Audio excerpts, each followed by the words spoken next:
ඉතින් අද ඔයාලට කියලා දෙන්න හදන්නේ මේ චොක්ලට් රෝල් කේක් එකක් ලේසියෙන්ම ගෙදර හදාගන්න විදිහ. ඉතින් මේක අපිට අපි නෑගන් යනකොට යාළුවෙකුට දෙන්න මේ ඕන වෙලාවකට හොඳයි, තේ වෙලාවකට හොඳයි. ඉතින් අපි බලමුද දැන් මෙන්න මේ ලේසි චොක්ලට් රෝල් කේක් එක හදාගන්න අපිට මොනවද ඕන වෙන්නේ කියලා. මං පාම්පිටි ග්‍රෑම් 150ක් අරන් තියෙනවා. බිත්තර සුදු මද කහ මද වෙන් කරලා අරගෙන තියෙනවා බිත්තර 6ක්. ඒ වගේම තෙල් මිලිලීටර් 60ක්. ඒ වගේම ෆ්‍රෙෂ් මිල්ක් මිලිලීටර් 60ක් අරන් තියෙනවා. සීනි ග්‍රෑම් 150ක් අරන් තියෙනවා. ඉතින් පාම්පිටි එකටම මේ වෙලාවේ බේකින් පවුඩර් තේ හැඳි එකක් සහ ලුණු ස්වල්පයක්. ඒ කියන්නේ හරිම පුංචි ප්‍රමාණයක් මම තේ හැඳි කාලක් අරගත්තා. ඒකෙනුත් භාගයක් විතර තමයි එකතු කරේ. ලුණු ටිකකුත් එකතු කරලා තියලා තියන්න. ඊට පස්සේ අපිට පුළුවන් චොක්ලට් පවුඩර් මේස හැඳි දෙකක් අරගන්න. ඉතින් ඔයාලට කොකෝ පවුඩර් ගන්න පුළුවන්. ඒකත් පිටි මිශ්‍රණයට එකතු කරලා හලලා පැත්තකින් තියාගන්න. දැන් බිත්තර සුදු මද ටික මේ විදිහට බීට් කරනවා. අපි අරගත්ත සීනි එකතු කරලා තමයි බිත්තර සුදු මද බීට් කරන්නේ. ඉතින් බිත්තර සුදු මද එක බීට් කරනකොට අපි ගත්ත සීනි ග්‍රෑම් 150ත් එකතු කරලා බීට් කරන්න. ඊට පස්සේ බිත්තර කහ මද ටිකට අපිට පුළුවන් තෙල් ඒ වගේම ෆ්‍රෙෂ් මිල්ක් ටික එකතු කරන්න. ඉතින් මේ දෙකම අරන් තියෙන්නේ මිලිලීටර් 60 ගානේ. ඉතින් ඒ දෙකම එකතු කරන්න පුළුවන්. එකතු කරලා මේකත් හොඳට මිශ්‍ර කරගන්න ඕනේ.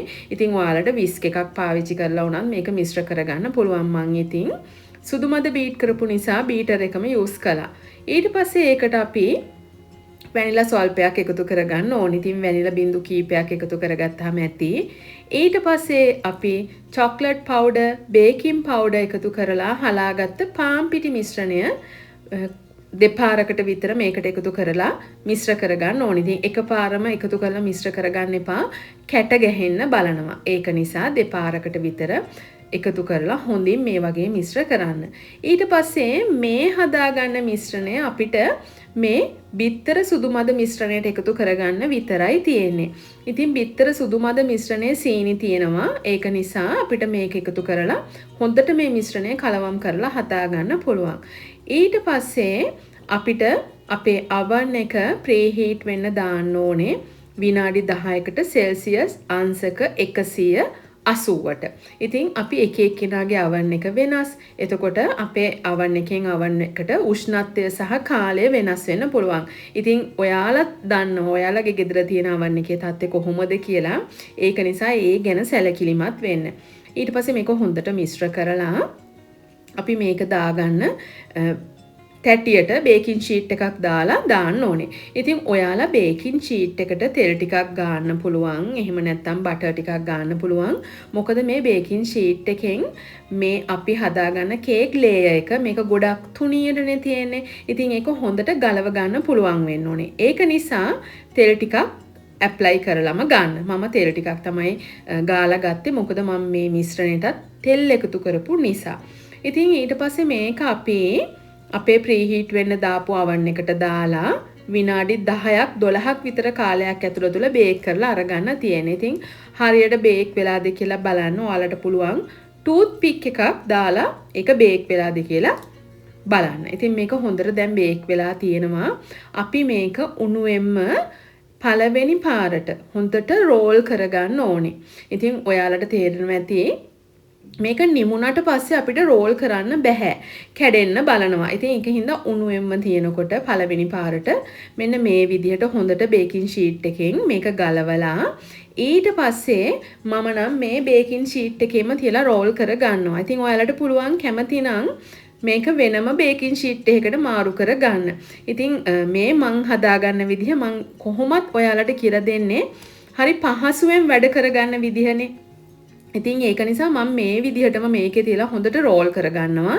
ඉතින් ඕගොල්ලෝ හොඳ පිරිසිදු කිචන් ටවල් එකක් ගන්න. ඒ කියන්නේ අපි සාමාන්‍යයෙන් ගෙදර පාවිච්චියට ගන්න අත පිහන්න ගන්න ඒ දේවල් ගන්නේ නැතිව මේ වෙනුවෙන්ම කොහොමත් කුස්සියක වැඩ කරනකොට කිචන් ටවල් එකක් දෙකක් මේ අපි හදන කෑම මේ විදිහට ඔතන්න වහලා තියන්න. දැන් අපි මාළු පාන් එහෙම හදන වෙලාවට ඩබල් සයිස් වෙන එක වහලා තියන්න ඕනේ. අන්න ඒ වෙනුවෙන්ම වෙනම කිචන් ටවල් එකක් දෙකක් තියාගන්න. ඊට පස්සේ මේ ගත්ත කිචන් ටවල් එකෙත් හොඳට ඔතලා මේක අපිට පුළුවන් පැය භාගයක් පැයක් විතර ෆ්‍රිජ් එකේ දාලා තියන්න. ඉතින් ෆ්‍රිජ් එකෙන් අරගන්නකොට මේක දැන් හොඳට සීල් වෙලා තියෙනවා. ඊට පස්සේ අපිට පුළුවන් මේක ආපහු හිමින් හොඳට මෙන්න මේ විදිහට දිගෑරලා අරගෙන ඊට පස්සේ මම මේකේ අපි බේක් වෙන්න දාපු පැත්ත තමයි මම මේකේ අයිසිං එක ඇප්ලයි කරන්නේ. ඉතින් ඒක ඔයාලා කැමති විදිහට පුළුවන් මේ මතු පිටවල් දෙකෙන් කැමති මතු පිටක මේක අයිසිං එක ඇප්ලයි කර ගන්න. ඉතින් මං දැන් මේ වෙලාවේ අයිසිං එක හදන විදිය පෙන්නන්නේ නැහැ. නමුත් මං කලින් රිබන් කේක් එකේදී ඔයාලට කියලා දුන්නා බටර් අයිසිං එකක් ලේසියෙන්ම හදාගන්න විදිහ. ඉතින් ඒ වීඩියෝ එක බලලා ඔයාලට පුළුවන් අයිසිං එක හදාගන්න. මම මේ අයිසින් එකටත් චොක්ලට් පවුඩර් ටිකක් එකතු කරලා තමයි හදාගත්තේ. ඉතින් එහෙම නැතුව සුදු පාටට පේන විදිහට ඔයාලට පුළුවන් සාමාන්‍යයෙන් බටර් ක්‍රීම් අයිසින් එකම තියාගන්න. ඊට පස්සේ ආපහු මේක මෙන්න මේ විදිහට ඔතන්න ඕනේ. හොඳට තදින් අත ටිකක් තද කරලා මේ රෝල් එක හොඳ ළඟින් හිටින විදිහට හොඳට ඔතා ගන්න ඕනේ. ඉතින් මම තිබ්බ විදිහටම ඒ බේකින් ෂීට් එකම තමයි යූස් කරන්නේ. ඉතින් මේ විදිහට හොඳට ඔතලා ඔයාලට පුළුවන් ආපහු මේ කිචන් ටවල් එකෙනුත් මේක හොඳට ඔතලා ආපහු පැයක් විතර ෆ්‍රිජ් එකේ දාන්න. සාමාන්‍යයෙන් චොක්ලට් රෝල් කේක් එකක් ෆ්‍රිජ් එකේ තියලා තමයි කෑමට අරගන්නේ. කූල්. ඒ කියන්නේ ගොඩක් කූල් පිට ගන්න කෑමක්. ඉතින් මේ දවස්වල යුරෝපයේ තියෙන මේ රස්නෙට නම් අපි පිට රටවල් වල ඉන්න අයට නම් මේ දවස්වල මේ කේක් එක ගොඩක් ප්‍රයෝජනවත් වෙයි. මොකද මේක හොඳට ෆ්‍රිජ් එකේ දාලා තියලා කූල් එකට අරගෙන කන නිසා. ඉතින් මේ විදිහට හොඳට ඔතලා ෆ්‍රිජ් එකේ දාලා අපිට පුළුවන් අරගන්න. ඉතින් ඔයාලා කැමති නම් මේක ලස්සනට ඩෙකරේට් කරලා ගන්න පුළුවන්. එහෙම නැත්නම් ඕගොල්ලොන්ට මේකේ කොන් දෙකේ දෙපැත්ත කපලා අයින් කරලා කෑමට ගන්න පුළුවන්. ඉතින් අපි ගෙදර මේක කෑමට ගන්නවා නම් අපිට කිසිම ප්‍රශ්නයක් නැහැ. මේක සාමාන්‍ය විදිහට කපලා කෑමට ගන්න පුළුවන්.